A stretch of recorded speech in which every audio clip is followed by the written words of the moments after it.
Otis.com. Learn anywhere, anytime. सबैलाई नमस्कार।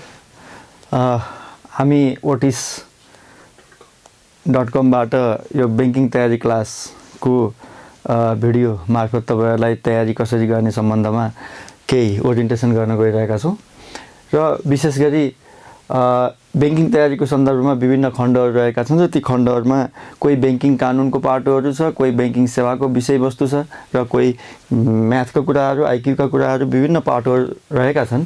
ती मध्ये आज हामी बैंकिङ ल अर्थात बैंकिङ एक्टको सन्दर्भमा र जति पनि सिलेबसमा रहेका विषयवस्तु छन् तिनीहरुलाई हामी कसरी तयारी गर्न सक्छौं भन्ने विषयमा ओरिएन्टेसन गर्न गइरहेका छौं। र अहिले विश्वव्यापी रूपमा देखिएको जुन यो कोरोना कोभिड-19 महामारी छ, यो सन्दर्भमा हामी धेरै लगभग 1.5 महिना 2 महिना जति लकडाउनको समयमा व्यतीत गरिरहेका छौं र जुन आफैमा पीडादायक पनि छ र यही सन्दर्भलाई र यो समयलाई सदुपयोग गर्ने सन्दर्भमा हामीले यो भिडियो मार्फत तपाईहरुलाई आफ्नो तयारी क्लासहरुलाई कसरी अगाडि बढाउन सकिन्छ भन्ने सन्दर्भमा यहाँ केही विषयवस्तुहरु प्रस्तुत गर्न गइरहेका छौं। सर्वप्रथम म दीपक भण्डारी, म उपन्यायाधिवक्ता नेपाल सरकार, तपाईहरु समक्ष बैंकिङ कानुनको सन्दर्भमा जति पनि सिलेबसमा रहेका विषयवस्तु छन् तिनी विषयमा रहेर म छलफल गर्न गइरहेको छु र यसलाई तपाईहरुले कसरी अध्ययन गर्न सक्नुहुन्छ भन्ने हिसाबबाट यहाँ म केही हामी छलफल गर्छौं र जति पनि भिडियोहरु हामी यहाँ अपलोड गर्छौं राख्छौं तपाईहरुलाई पस्किन्छौं ती सबैमा विभिन्न एक्टहरुको सन्दर्भलाई लिएर कसरी हामी त्यसमा सेल्फ स्टडी गर्ने, त्यसलाई कसरी हामी एक्जाम ओरिएन्टेड हुने र एक्जाममा सोधिने प्रश्नहरुलाई कसरी हामी त्यसलाई एड्रेस गर्न सक्छौं, प्रपरली कसरी त्यसलाई एड्रेस गर्ने भन्ने विषयमा हामी छलफल गर्छौं जुन आफैमा अलिकति क्लिष्ट पनि मान्छौं र बैंकिङ कानुन ओभरअल कानुनकै विषयवस्तु पनि नर्मल अरु विषयवस्तु भन्दा हामीले पक्कै पनि जटिल अप्ठ्यारो मानेका पनि छौं जस्तो लाग्छ। त्यसलाई कसरी सहज बनाउन सकिन्छ भन्ने विषयमै रहेर हामी छलफल गर्छौं र यो सानो ओरिएन्टेसनको सन्दर्भमा हेर्ने हो भने तपाईहरुलाई पहिला बैंकिङ तयारी भन्ने बित्तिकै विभिन्न प्रकारका वित्तीय सार्वजनिक संस्थानहरु छन् हामीसँग। राष्ट्रिय वाणिज्य बैंकको कुराहरु छ, नेपाल बैंकको कुरा छ, कृषि विकास बैंक र नेपाल राष्ट्र बैंक, यी सबै विभिन्न बैंकिङ संस्थाहरुले खुलाउने विभिन्न विज्ञापनहरुको सन्दर्भमा जुन सिलेबसहरु राखिदिएको छ त्यसमा बैंकिङ कानुनहरु सबैमा रहेको तपाईहरुलाई अवगत पक्कै छ र छैन भने पनि हामी सिलेबस हेरेर त्यसलाई हेर्नुपर्छ, अध्ययन गर्नुपर्छ, थाहा पाउनुपर्छ। विभिन्न प्रकारका यी वित्तीय संस्थानहरुको तयारीको सन्दर्भमा बैंकिङ कानुनहरु सबैमा एकै प्रकारका कानुनहरु राखिएको छैन, तैपनि 5-6 वटा जति कानुनहरु कमन छन्। ती कमनलाई हामी सबैलाई चाहिने गरी छलफल गर्न सकिन्छ र बाँकी केही एक्टहरु तलमाथि पर्छन् विभिन्न सिलेबस अनुसार बैंकको आवश्यकता अनुसार त्यहाँ राखिएको छ। त्यसलाई पनि हामी यो बैंकिङ लको पाटोका यी ओरिएन्टेसन क्लासहरुमा हामी एक एक गरेर छलफल गर्दै जान्छौं र यो अवसर तपाईहरुलाई यो otis.com ले उपलब्ध गराएको छ र यो महामारीको अवस्थामा पनि हामी आफ्नो अध्ययनलाई सुचारू गर्नको लागि जुन otis.com ले यो अनलाइन अर्थात भिडियो मार्फत तपाईहरुलाई अनलाइन सेल्फ स्टडी गर्नको जुन अवसर जुटाइदिएको छ यसलाई पनि हामी यो महामारीको अवस्थामा ठूलै अवसरको रूपमा लिनुपर्छ र यसलाई हामी आफ्नो समय, आफ्नो चाहना, जुन आफ्नो आकांक्षा र जुन जागिर प्रति हामी आसक्त छौं त्यसलाई प्राप्त गर्ने एउटा अवसर र टुल्सको रूपमा लिएर अगाडि बढ्नुपर्छ भन्ने लाग्छ मलाई। र यो ओरिएन्टेसनमा हामी के हेर्छौं भने बैंकिङ ल को पाटोलाई हामी कसरी अध्ययन गर्ने त भन्ने विषयलाई यो चाहिँ मुख्य कुरा हुन्छ। अरु कन्टेन्ट भन्दा यो पाटो बैंकिङ ल को पाटो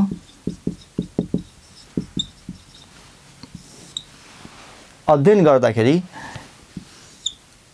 ल अर्थात हामी त्यो भन्ने बित्तिकै एक्ट्सहरुको कुरा गर्छौं। तपाईहरुलाई राखिने यी एक्टहरुमा आधारभूत बैंकिङ लहरु, बाफिया, banking offence and punishment, banking कसुर तथा सजाय ऐन, अल्पा एसेट्स लाउन्ड्रिङ प्रिभेन्सन एक्ट अर्थात एन्टी मनी लाउन्ड्रिङ को विषयवस्तु, एनआरबी एक्ट, त्यस्तै विद्युतीय कारोबार ऐन इलेक्ट्रोनिक ट्रान्ज्याक्सन एक्ट जस्ता यी कानुन सबै तह र सबै ब्याङ्किङको तयारीमा राखिएका एक्टहरू छन्। ठुल्ठुलो धेरै कन्टेनहरू भएका एक्टहरू छन् यिनीहरू। अलिकति गाह्रो मान्छौँ हामी यसका शब्दहरू, यसका टर्मिनोलोजिजहरू, जुन लेगल जार्गनका कुराहरू छन् आफैमा क्लिष्ट हुन्छन्। यद्यपि हामी ब्याङ्किङको तयारीमा राखिएका यी एक्टहरूबाट यी सबै एक्टको विशेषज्ञता हासिल गर्न पर्छ भन्ने हिसाबले राखिएको पनि होइन। हामी तयारी गर्दाखेरि यसमा भएका आधारभूत पक्षहरूलाई पिकअप गर्नुपर्छ। त्यसलाई हामी कसरी एक्जाममा आउने क्वेसनको आधारमा कसरी त्यसलाई सम्बोधन गर्ने भन्ने हिसाबमा अध्ययन गर्नुपर्छ। र खास गरी एक्टहरूको अध्ययन गर्दा इन्डिभिजुअल एक्टमा हामी प्रत्येक यहाँ एपिसोडहरूमा क्लासहरू आइ नै हाल्छन्। ओभरअल रूपमा तपाईँहरूलाई एक्टको अध्ययन गर्दा केही गाइडलाइन्स के हो भने प्रत्येक एक्टहरू छलफल गर्दा वा आफूले अध्ययन गर्दा एक्टको अब्जेक्टिभको पाटोलाई पहिला ख्याल गर्नुपर्छ।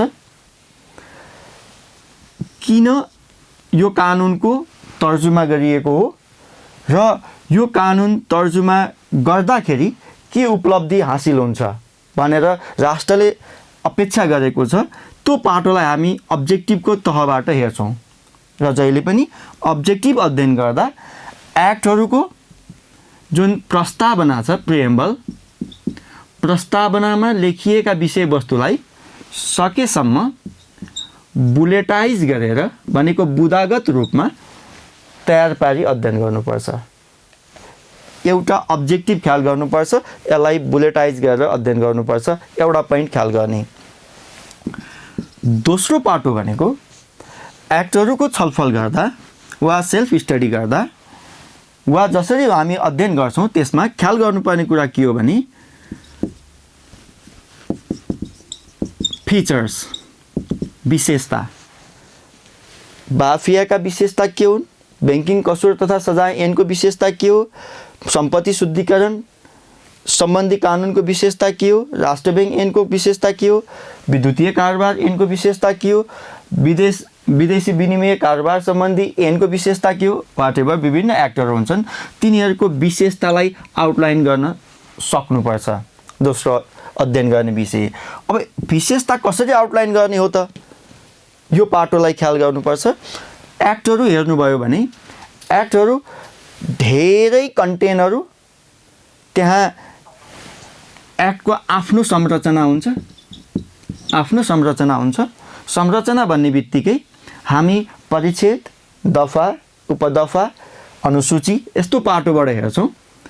तिनीहरूमा यो विशेष कानुन, यी आफैमा विशेष कानुन हुन्। यी विशेष कानुनका सम्पूर्ण स्कोपहरूलाई विभिन्न परिच्छेद र दफामा आउटलाइन गरिएको हुन्छ कानुनी श्रृङ्खलाबद्ध हुने गरी। अब यसमा विशेषता यो हो भनेर त लेख्ने अवस्था रहँदैन। जब कानुन एक्टहरू पढ्दा यो एक्टको विशेषता फल्ना फल्ना फल्ना फल्ना हो भनेर छैन भने हामी कसरी त्यो विशेषताहरू ड्र गर्ने त, त्यो अर्को महत्त्वपूर्ण विषय हुन्छ। विशेषताहरू ड्र गर्दा जहिले पनि ख्याल गर्नुपर्ने कुरा के हो भने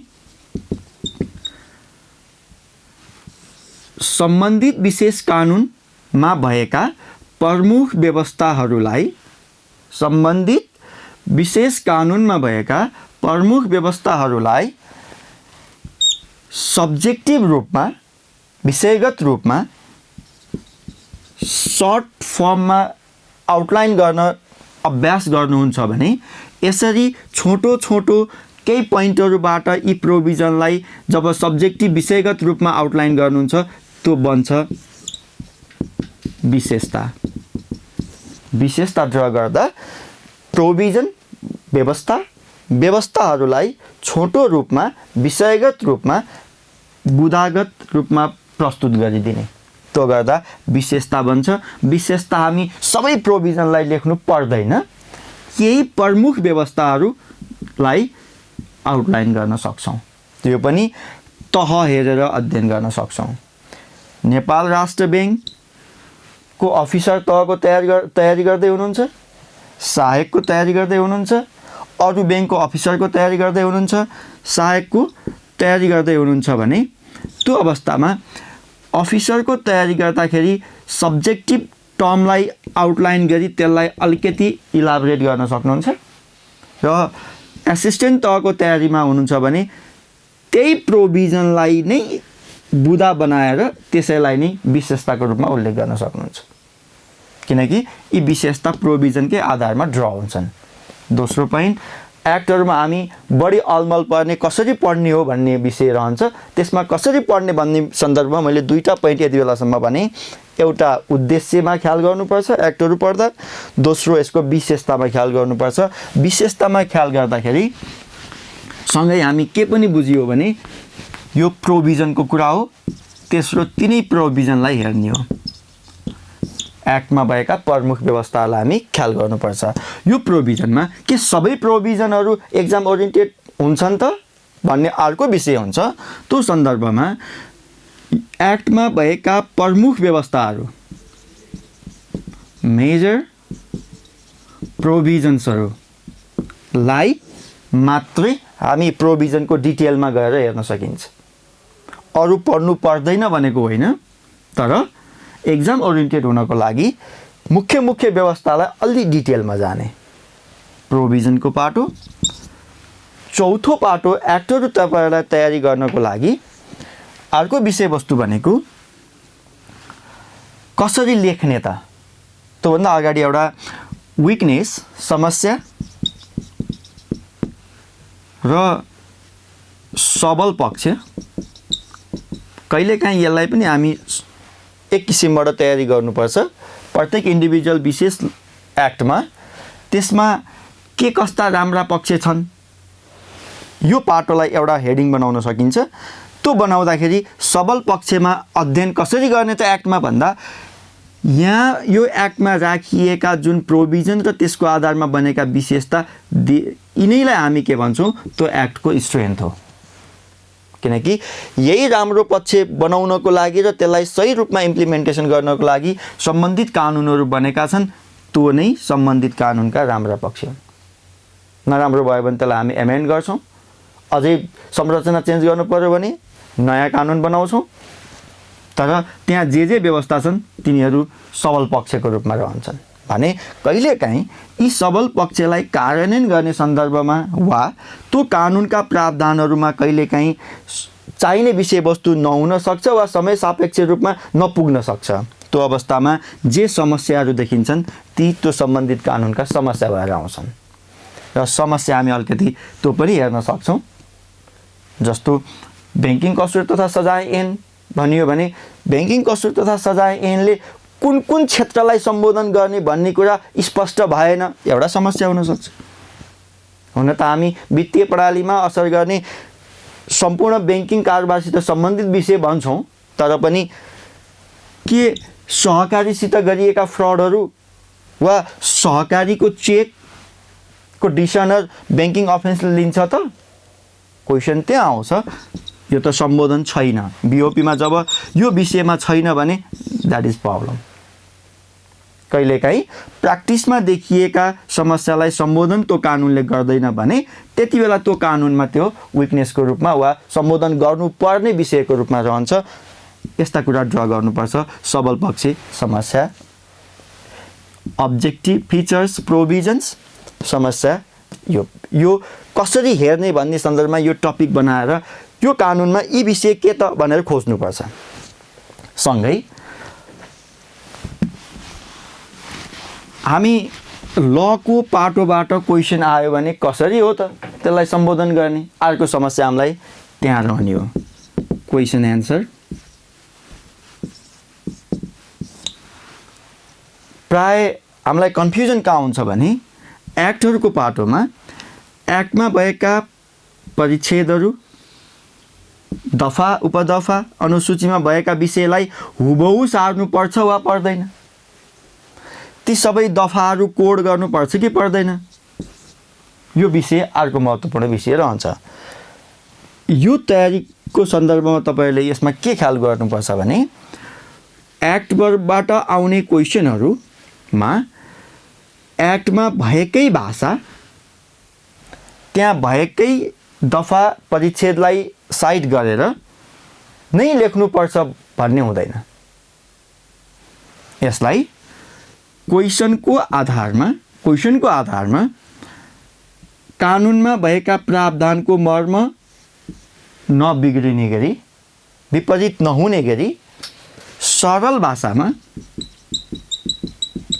भाषामा हामी उत्तर लेख्न सक्छौँ।